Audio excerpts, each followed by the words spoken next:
Bueno, muy buenas tardes. Les saluda la doctora Jessica Escurra en nuestra cátedra de Integración 4. El día de hoy vamos a hablar sobre la espirometría. Eh, ¿Cuáles son las competencias a desarrollar dentro de nuestra clase del día de hoy? Es definir la espirometría, ¿sí? Eh, Definir también lo que serían eh, los instrumentos que se van a utilizar para poder realizar este estudio, eh, conocer las contraindicaciones, tantas relativas como absolutas, para realizar la espirometría, ¿sí? Entonces, primeramente vamos a ver qué es lo que es la espirometría, ¿sí? Nosotros vamos a realizar la espirometría, ¿verdad? Para estudiar la función de nuestros pulmones. Sirve para evaluar y hacer un seguimiento de las enfermedades respiratorias. Generalmente nosotros no solicitamos como un estudio de rutina, ¿verdad? La espirometría, ¿verdad? Suele ser un estudio complejo en el sentido de que se va a solicitar la realización, ¿verdad? No es como normalmente nosotros decimos, bueno, vamos a pedir un análisis de orina o vamos a pedirte un electrocardiograma, ¿verdad? Sino que es más complejo, ¿verdad? ¿Qué es lo que queremos? Queremos definir con la espirometría. Estimar la edad funcional del pulmón, estimar el riesgo potencial de tener un cáncer de pulmón, el deterioro cognitivo y mortalidad de cualquier causa, ¿sí? Sobre todo el de origen cardiovascular. Valora el impacto de otras enfermedades transpulmonares sobre la función del pulmón también.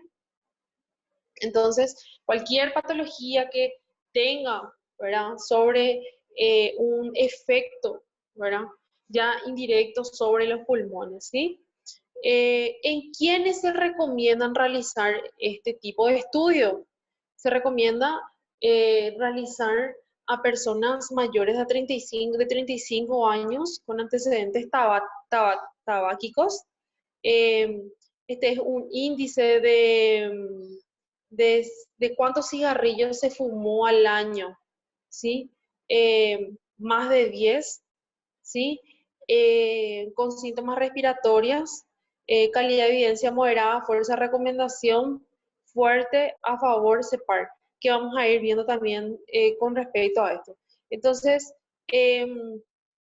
si nosotros tenemos síntomas respiratorios, tenemos un índice, ¿verdad?, de cuántos cigarrillos anuales se fuman mayor a 10, ¿verdad? Eh, y mayores a 35 años con antecedentes, ¿verdad?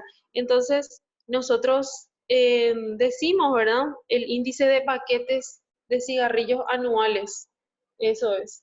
Entonces, vamos a decir, ¿verdad?, que es importante en cuanto a lo que sería la evaluación de estos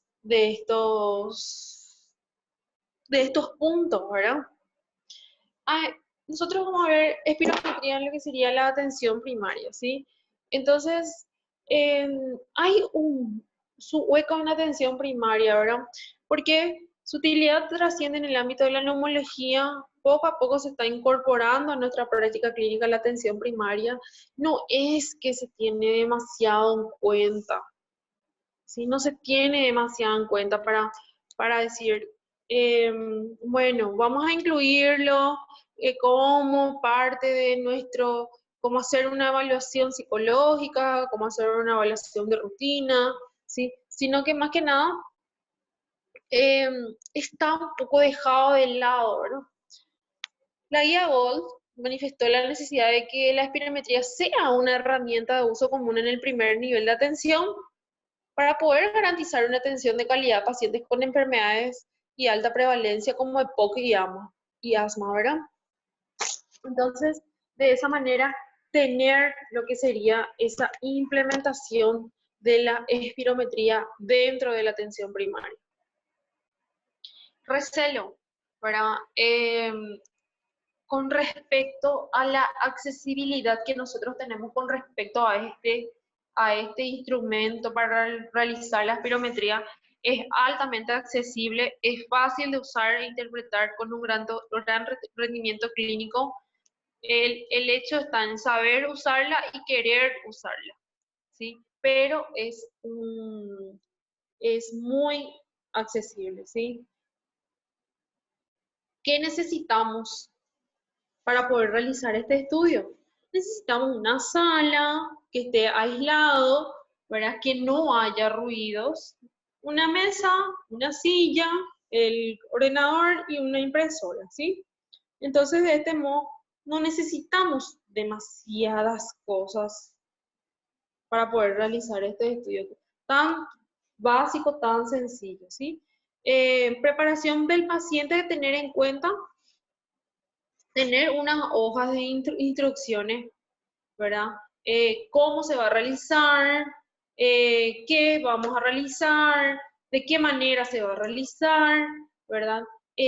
No es necesario en este caso hacer ningún tipo de consentimiento informado, ¿sí? No hay necesidad, ¿sí?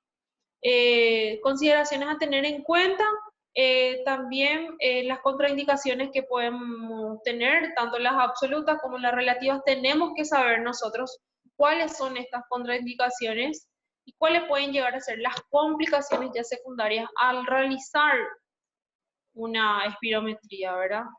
Que vamos a ver también cuáles son aquellas, ¿sí? En cuanto a lo que sería la preparación del equipo, tenemos que tener en cuenta todos los datos del paciente, su nombre, como siempre, ¿verdad?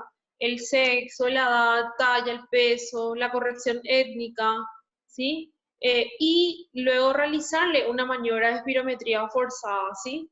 Que yo les voy a mostrar también unos videos para que ustedes puedan observar cuáles son estas maniobras, ¿sí? Entonces, de esa manera tenemos lo que necesitamos para realizar la espirometría.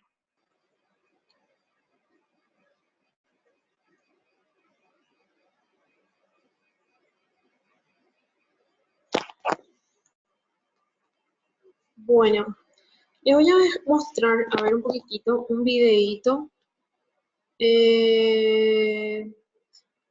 acerca de...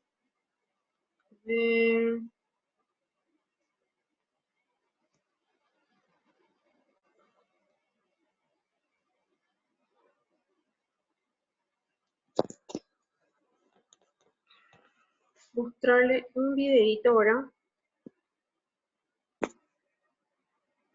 Ahí. A ver si es que pueden visualizar.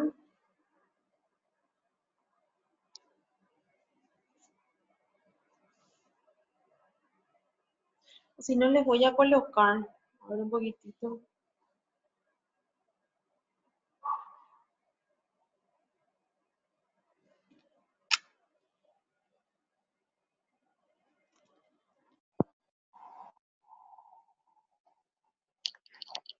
A ver, chicos. Poco molesta y reproducible, que se utiliza para evaluar la función respiratoria.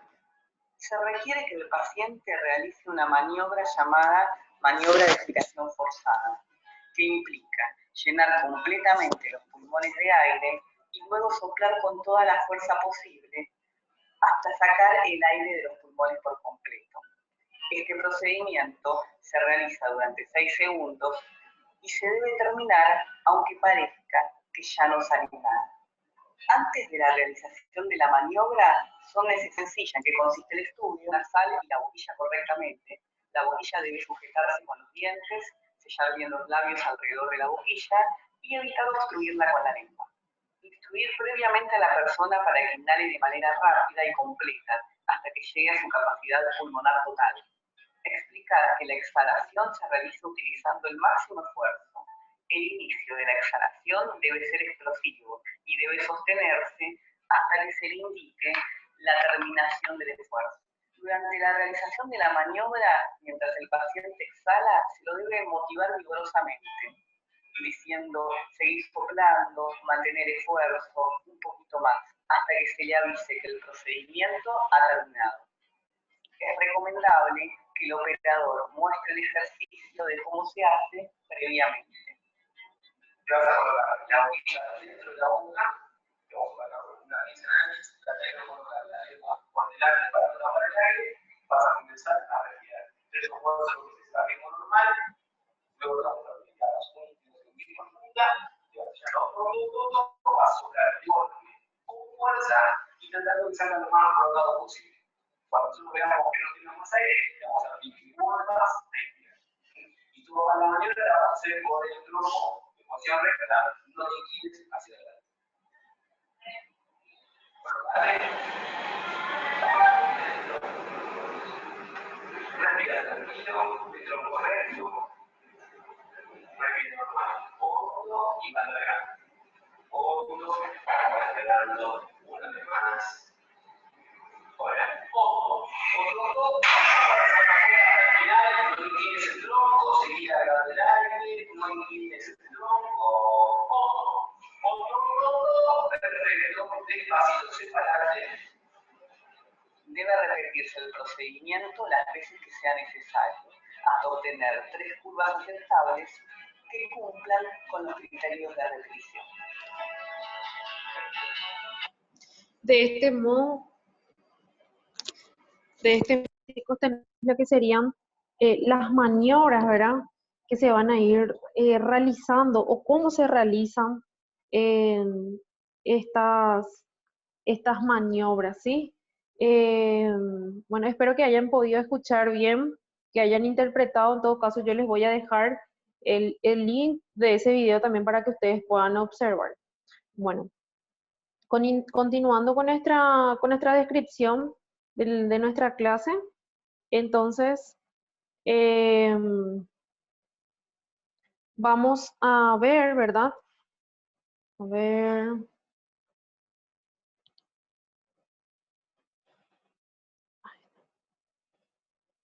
¿Sí?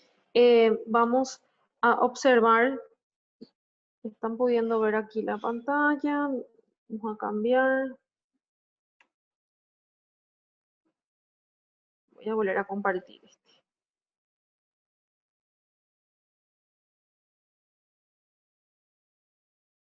Bueno, entonces a tener en cuenta todo lo que vamos a necesitar, todo lo que vamos a requerir, cómo se le va a preparar al paciente y la preparación del equipo, ¿sí? Esta es la hoja de instrucciones, ¿verdad? Explicar para qué es la espirometría, ¿sí? Todo lo que habíamos visto en el video anterior nos explicaba acerca de qué es la espirometría. Es una prueba que sirve para conocer cómo van a funcionar, cómo están funcionando sus bronquios, sus pulmones. No es peligrosa, no es invasiva. Consiste en soplar un tubo, como ustedes vieron en el video. Como para su correcta realización es necesario que usted sople lo más fuerte y rápido que pueda durante todo el tiempo que aguante hasta quedarse sin aire en el pecho. Cualquier otra maniobra, soplido débil, corto o tos entre medias, no va a ser útil allá y se vuelve a repetir la prueba. Entonces, soplar fuerte y rápido de una vez y sostener el aire, ¿sí? Realicen un esfuerzo para que los resultados sean válidos, por ello durante la prueba se le darán indicaciones de viva voz y se animará, ¿verdad? Se le animará para que continúe soplando con fuerza, ¿verdad? Porque es algo que realmente es como que te sofoca, ¿entendés? Quedarse ahí sosteniendo el aire es como que un poco molestoso, ¿verdad? No fumar al menos una hora antes de la prueba. Deberá acudir con ropa ligera, que no le apriete, no se usan corbatas, fajas, con el que se pueda respirar y moverse con naturalidad, ¿verdad? Si lleva alguna prótesis dental, hay que avisar antes de realizar la espirometría, ¿sí? Es conveniente que haga la prueba haciendo estado en reposo, ¿verdad? En estado de reposo al menos 15 minutos, ¿verdad? Todo tiene que estar tranquilo para que el estudio sea válido, ¿sí? Intente evitar hacer ejercicio antes de ir, presentarse con antelación suficiente, permanecer un rato sentado y ya, lo más tranquilo posible, ¿sí? No es preciso acudir en ayunas para poder soplarlo, no es lo recomendable, pero evitar que la persona esté así demasiado satisfecho o muy que haya comido antes de ir a hacerse la prueba, ¿verdad? Eviten en lo posible el consumo de sustancias como el alcohol, café, fármacos, como mínimo 4 horas antes de la prueba también, ¿sí? Porque eso va a alterar también los resultados. Si utiliza algún tratamiento para sus pulmones, como inhaladores, suspender también la medicación antes de la espirometría, ¿verdad?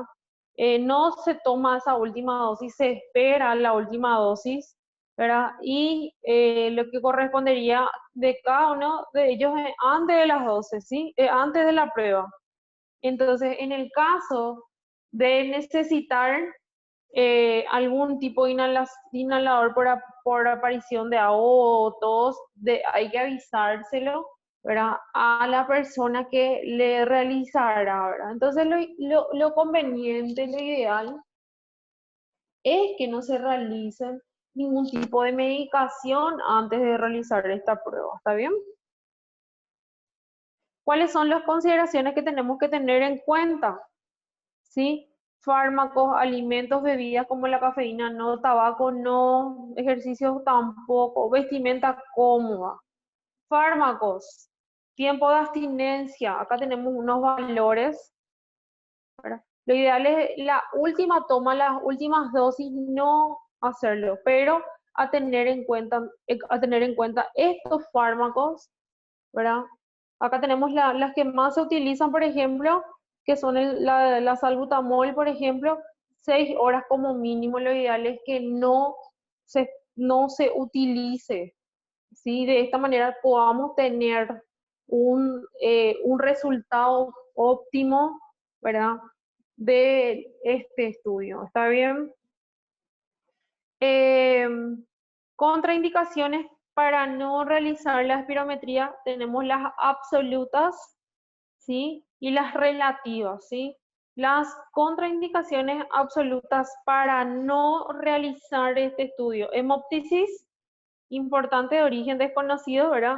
Es cuando la persona tose, ¿verdad? Y al toser tiene esputo, secreción sanguinolenta, neumotoras activos o recientes, alguna enfermedad cardiovascular inestable, angor inestable, infarto, tromboembolismo pulmonar, etcétera. Aneurismas, tanto cerebrales torácicos como abdominales, por el esfuerzo que se hace. ¿Sí? Entonces no es conveniente que evitar todo lo posible. Estas son contraindicaciones totalmente absolutas. No se puede realizar el vacío. Desprendimiento de la retina reciente, ¿verdad? Tampoco, ¿verdad? Ningún tipo de tipo de cirugías, ¿verdad? De las cataratas y demás también que se realizan. Ningún tipo de cirugía reciente, intervención quirúrgica reciente del tórax o del abdomen, tampoco es lo ideal, ¿sí? Entonces, los tiempos estimados para cada uno, otra vez, nos colocamos acá, ¿verdad? Si el paciente estuvo con un tromboembolismo pulmonar, tener en cuenta la anticoagulación correcta, ¿verdad? Neumotoras, 2 semanas, infarto a la semana, angina, contraindicación totalmente absoluta, y en todo caso una valoración prequirúrgica, eh, eh, prequirúrgica, ¿verdad? Eh, con una previa nitroglicerina también. Intervención quirúrgica abdominal a la semana, cerebral 3 a 6 semanas, ocular 2 semanas, según el tipo de intervención quirúrgica, y crisis eh, hipertensión arterial también con una presión arterial media, ¿verdad? Menos de 130 miligramos de mercurio. Entonces, estos son los tiempos estimados y dependiendo también, hay que valorar bien el estado del paciente para poder realizarle estos tipos de estudios porque muchas veces nosotros podemos, en vez de querer ayudarle al paciente, vamos a complicarle más, se va a hacer mucho más, se van a complicar las cosas, ¿sí? Las contraindicaciones que son ya relativas, ¿verdad? Problemas en la compresión de la maniobra, niños menos de 5, deterioro psíquico, donde vos no le podés pedir al paciente, o es difícil que el paciente te entienda, ¿verdad? Los niños de 5 años, menores de 5 años generalmente, es relativo. Hay algunos que sí son bien entendidos, otros que no, bueno, van a llorar, ¿verdad? Entonces es muy relativo eso. Estado físico muy deteriorado, caquexia, ¿verdad? Muy flaco, muy caquéxico, ¿verdad? Un ratito.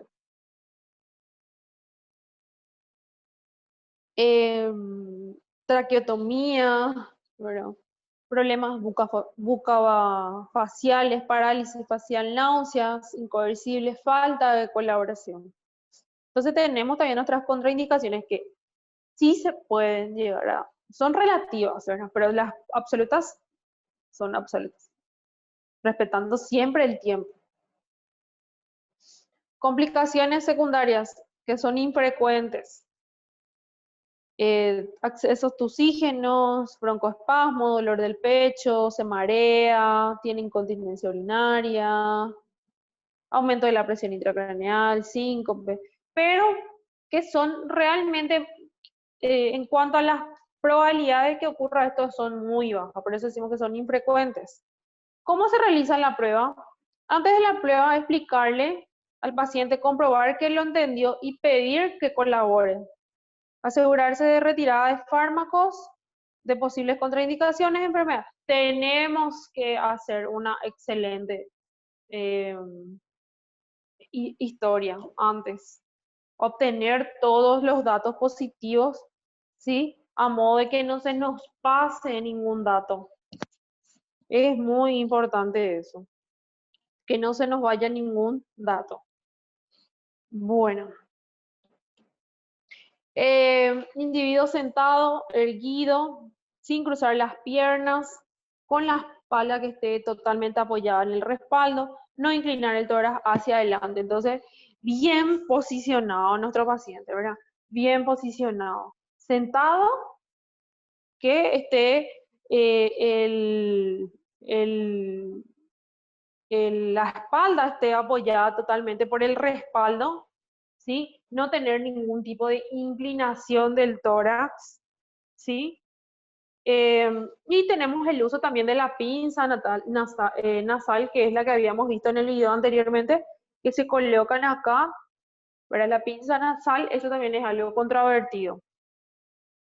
Colocar boquilla y comprobar un sellado correcto. Durante absorber todo el aire que pueda, soplar rápido, fuerte, prolongado. La aspiración sin parar hasta que se les indique. ¿Sí? No inspirar del tubo, no hacer esto del tubo. No. Cogemos todo el aire que podemos. Pero fuera, sin el tubito. Soplar.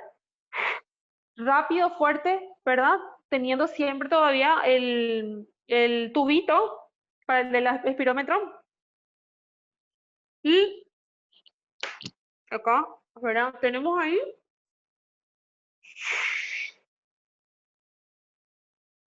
Sostener ahí el aire. Hasta que nosotros le digamos, bueno, hasta ahí, ¿verdad? Le voy a colocar otra vez otro video para que ustedes puedan ver, ¿sí? Y ya lo que correspondería al, a las medidas espirométricas, ¿verdad? Tenemos los volúmenes estáticos, dinámicos, ¿verdad? Estáticos es la cantidad de aire en los pulmones según las diferentes posiciones que va a ir adoptando nuestra caja torácica, ¿sí? Bueno, y ahí podemos utilizar lo que serían la espirometría y la pletismografía también para medir la cantidad de aire, ¿sí? dinámicos, cantidad de aire durante la expiración forzada. Y factor tiempo, ¿verdad? El flujo, tanto lo que sería volumen, tiempo, ¿sí? Para poder tener en cuenta lo que sería la cantidad, ¿verdad? De volumen, ¿verdad? Que podemos retener ya en un tiempo determinado. Y también la espirometría, ¿sí? Y las capacidades, ¿verdad? Que son la suma de varios volúmenes. Los volúmenes que nosotros vamos a ir viendo, ¿verdad? Que ya habíamos visto también en fisiología, ¿verdad? La cantidad de aire que nosotros, o la cantidad de volúmenes que nosotros vamos a encontrar dentro de los pulmones, ¿sí?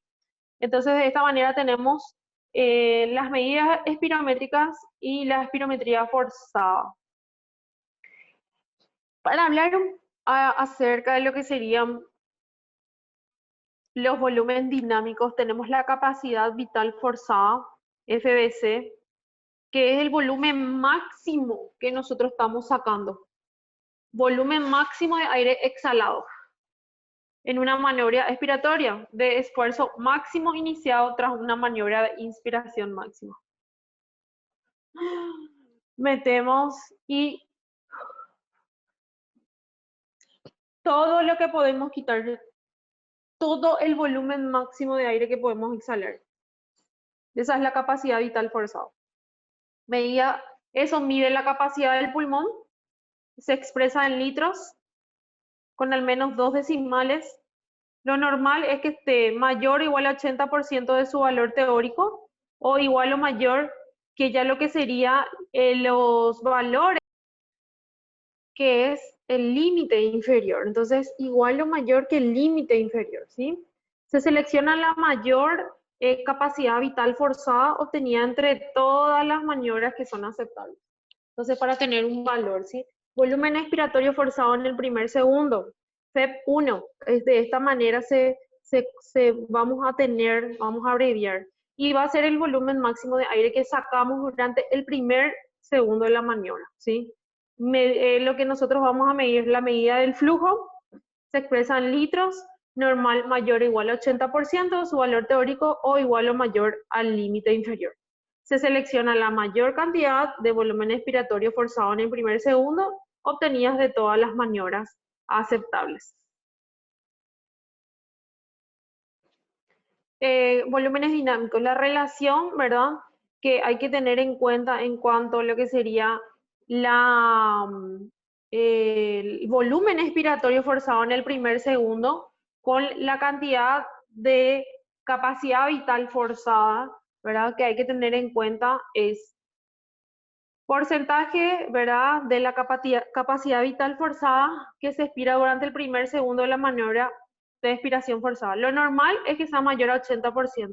Si hay algún tipo de obstrucción, ¿sí? Entonces decimos que está disminuido, entonces va a ser menos de 70 y que va a variar otra vez con la edad, ¿sí? Va a variar otra vez en cuanto a lo que sería entre los jóvenes, entre adultos, etcétera. No debe confundirse con el índice de Tiefenau, que se define como el cociente entre lo que sería el volumen expiratorio forzado en el primer segundo y la capacidad vital lenta, ¿sí? No hay que confundirnos en cuanto a lo que serían el índice de Tiefenau, que todavía no vimos eso, ¿sí? Y luego tenemos también lo otro que es el volumen expiratorio forzado en el sexto segundo ya, el volumen de aire que se expulsa en los primeros 6 segundos de la maniobra de la aspiración forzada. Entonces se tienen en cuenta esos puntos, ¿sí? Y los flujos que van a tener flujo expiratorio medio, ¿verdad? Que es el flujo de aire que expulsamos entre el 25 y el 75% de la maniobra de la aspiración forzada, ¿sí? En este flujo expiratorio medio, ¿verdad? Que se abrevia de la siguiente manera. Nosotros vamos a expresar en litros segundos como porcentaje. ¿Y qué es lo que vamos a evaluar aquí? El estado de las vías aéreas, que son más pequeñas, las de pequeño calibre, ¿sí? El pico de flujo expiratorio, que se expresa de la siguiente manera: máximo flujo de aire alcanzado en la maniobra, en la aspiración forzada.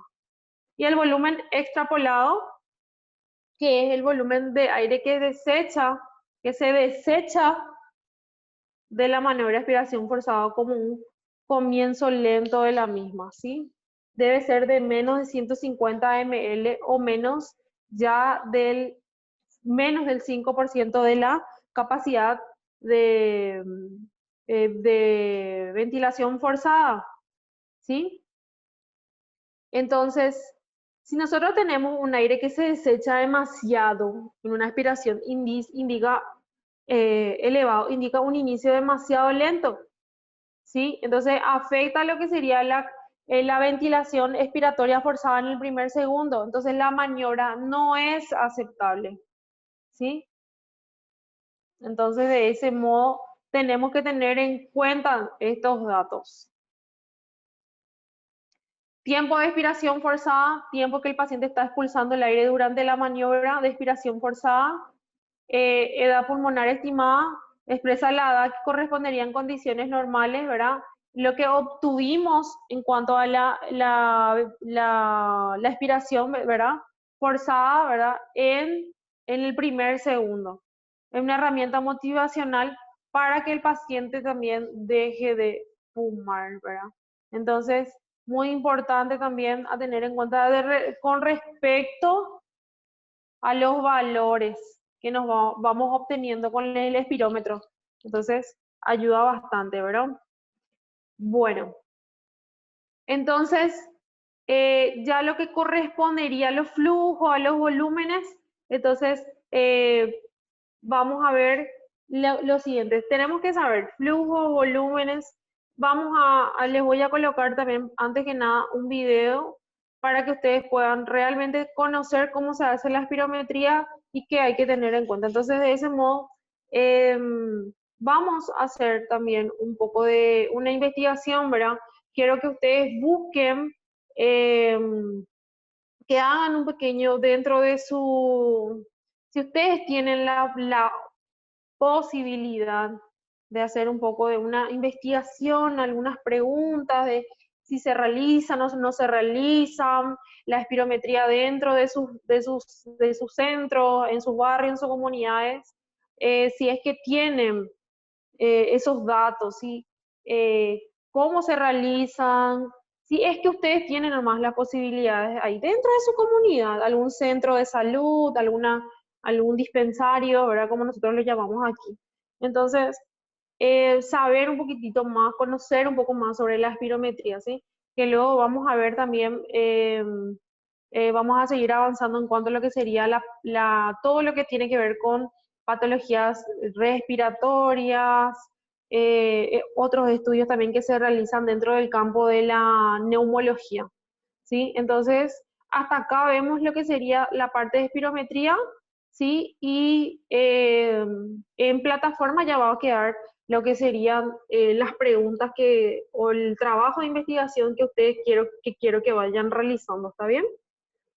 Bueno, muchas gracias, chicos.